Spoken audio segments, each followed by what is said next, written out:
What's up, YouTube? My name is Supra, and welcome to TMG, or That Music Guy. Since this is my first video on the channel, I'll just give you a brief intro on what this channel will be about. From the name of the channel, it's probably obvious that we'll be talking about music. As of now, I want to do album reviews, but in the future we could expand to album rankings, songs of the week, and even comparing different artist discographies. Now, I can't guarantee that I will upload all the time, but expect at least one video per week. Now, getting into my personal connection with music. I think music's generally one of the most superior forms of art you'll find. You really get it all. You get the words and the feelings that those words evoke. You get stories that can be articulated eloquently in a couple minute song. And you also get like an overall enjoyable experience that can get you through tough times or even just the daily grind. Rappers like J. Cole, Kendrick Lamar, Kanye, Eminem, and even pop icons like Bruno Mars, The Weeknd, and Khalid can really conjure masterpieces that can be listened to on repeat. Now, with all the yapping out of the way, let's get into my first album review, 2014 Forest Hills Drive. 2014 Forest Hills Drive, or 2014 FHD, is the third studio album by legendary Fayetteville, North Carolina rapper Jermaine Lamar Cole, better known as J. Cole. J. Cole is my favorite rapper, so this should not be a surprise at all that I wanted to review this album first. And funny enough, this album specifically, is actually up on my wall. And to make this review a little easier to follow along with, I'll go over four main components that I'll use to discuss this album. The first component is the ability of the artist, i.e. lyricism, production, and flow. The second component is album quality. So here I'll take a look at how many great songs there are on the album. I'll give you my opinion on the top songs, and I'll see if there's any skips or any mid or meh songs, right? The third component is if there is an overarching concept or storyline that ties the entire album together, right? So like if it ties all the songs together. And along with this is the primary theme or themes that are explored in the album still applicable today. Finally, the fourth and final component is comparing this album to other albums from the artist and seeing where I rank this album in their discography. First, let's get into the ability that J. Cole shows on this album. Cole is one of the best lyricists of all time, so it should come as no surprise that the lyricism on 2014 FHD is incredible.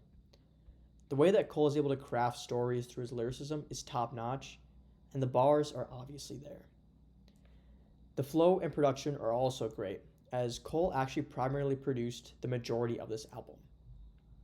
On a side note, J. Cole is one of the most underrated producers ever, because when you think of J. Cole, most people think of his rapping abilities, his lyricism, or his flow, but he's also a fantastic producer, so don't forget that. As a result, from a technical ability standpoint, J. Cole knocks this album out of the park. Next, let's dive into the quality of the album. This album genuinely has no skips. The worst song on the album, in my opinion, is Intro, because of how short it is. But even then, it's a great opening song for the album. You have massive hits like No Role Models, Wet Dreams, and Apparently, while also having underrated tracks and underappreciated tracks like Hello, '03 Adolescence, and A Tale of Two Cities. Personally, I think the top three songs on the album are Love Yours, '03 Adolescence, and GOMD. So from the album quality viewpoint, this album is a classic. The next component we'll dive into is overarching concept. 2014 FHD has a clear storyline that is well executed. The album name, 2014 Forest Hills Drive, is actually the name of Cole's childhood home, and this album did drop in 2014. And the album is essentially a cinematic-esque depiction of Cole's entire life. Intro starts off the album, and it's essentially the opening credits scene to the album, and it sets up the primary theme, finding happiness in the things that truly matter. Next, you get January 28th, which is J. Cole's birthday, and in the song, he talks about himself as a child and uses the point of view that he had as a child, where he has dreams of making millions of dollars and being a successful rapper. Wet Dreams then comes next, and it's a narrative, and a silly narrative at that, about a crush that J. Cole has on a girl while in school. And he just talks about what happens with that. Then you get '03 Adolescence, which is about Cole being an adolescent and wanting to earn money quick, no matter the consequences.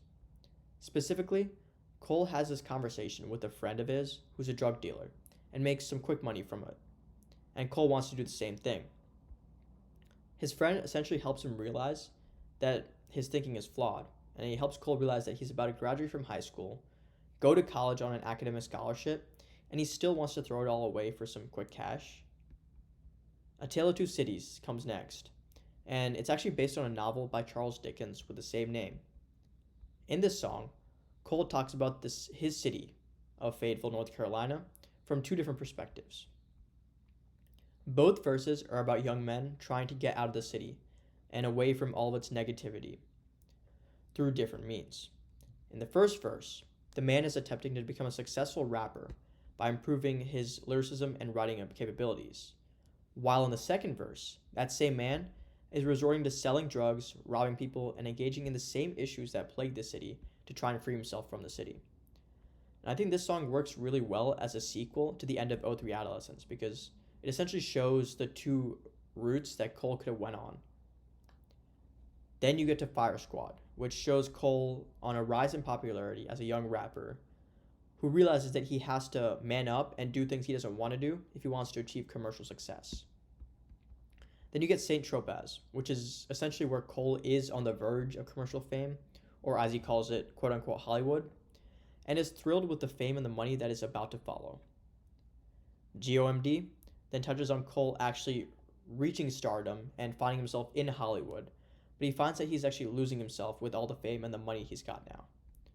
The first verse shows an arrogant J. Cole, bragging about everything he has now in life, while the second verse shows a glimpse and shows essentially a shift in J. Cole's perspective.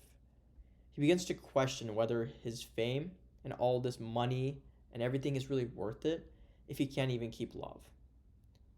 Now you get to No Role Models, which is the biggest commercial hit off the album. And although it's got very high commercial value, there's also a lot of substance in the song itself, right? It shows Cole reflecting on Los Angeles stars who are materialistic, right? And they're shallow, who don't really have positive role models and didn't have positive role models while growing up.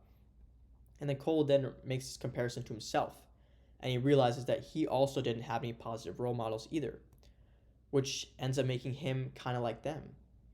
A man who just indulges in materialistic desires and materials, even though they don't actually bring him true happiness.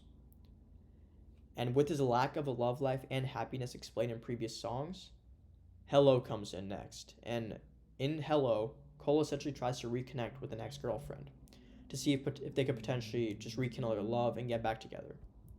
However, he finds out that she has a completely new and a whole completely different life after their relationship, right? So specifically, she has a couple kids now, and Cole doesn't know if he's fit to be a good father. And the entire song essentially reinforces the message that you shouldn't wait and let life pass by you, but you should instead prioritize your relationships and take advantage of whatever opportunities you may have. Still, the past is the past, and you shouldn't have regrets about the past, but you should instead look towards doing better in the future so you can set yourself up for success.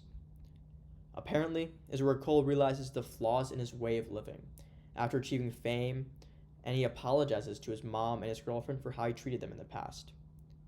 Now in the second verse, he kind of shifts back and starts bragging about his rapping abilities and luxurious life, which shows that he still hasn't fully grasped what truly matters, but he's getting to that point. Now we get to Love Yours, which is, in my opinion, the best song on the album, and one of the best rap songs of all time, based on content, lyricism, and having a message that still applies each and every day. Cole finally realizes that the true happiness in life does not come from living a luxurious life, having money, being famous, but instead through love itself. The song touches on how Cole realizes that he was happier when he was broke because he had more time to spend with his family, friends, and girlfriend, which are the things in life that actually matter in the grand scheme of things. In addition, Cole emphasizes that there will always be someone with more money, a better car, and a bigger house, but you can never be truly happy until you appreciate what you have, or until you love yours. Now, on to the last song in the album, Note to Self. This song acts as an end credits to the album as a whole, as Cole essentially reinforces his main message that love is the only thing that truly matters, and then proceeds to shout out every single person who helped to make the album. So to summarize, the first 3 songs on the album follow J. Cole's childhood and his aspirations of becoming a successful rapper and making a lot of money. The next 3 songs follow Cole as a young adult, trying to figure out what it takes and what route he wants to go on to become a successful rapper. The following 3 songs show Cole in Hollywood with all the fame and money one can have and indulging in all of it.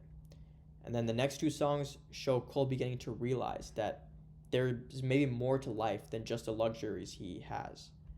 And then finally, the last 2 songs show J. Cole fully understanding that love is truly what matters in the end. This concept is one of the most well done I have seen in any rap album. And obviously there's a couple other rap albums that execute their concepts a little bit better, but this is very well done. And I'd say the storyline is also clear cut and it's well executed. So from a conceptual standpoint, this album is also a classic. Overall, this album is a classic, from the technical ability of Cole, the quality of the album, and the concept that just ties everything together. In terms of comparing 2014 FHD to other Cole albums, I would say this is definitely his best album. It's better than For Your Eyes Only, better than The Off-Season, it's better than Born Sinner. And I'll also go on to make the claim that 2014 FHD is one of the best rap albums of all time, based on what I provided and what actually matters to me. Right, Cole's ability, the lack of misses on the album, and the concept, along with there being a meaningful message that still applies to this day, gives me good reasons to make this one of the best albums of all time. And honestly, you'll find very few rappers that you can truly listen to and relate to like J. Cole. So with all that considered, this album is a 10 out of 10 for me.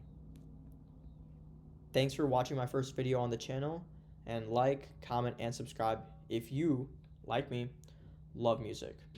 Or don't if you don't want to, but till next time.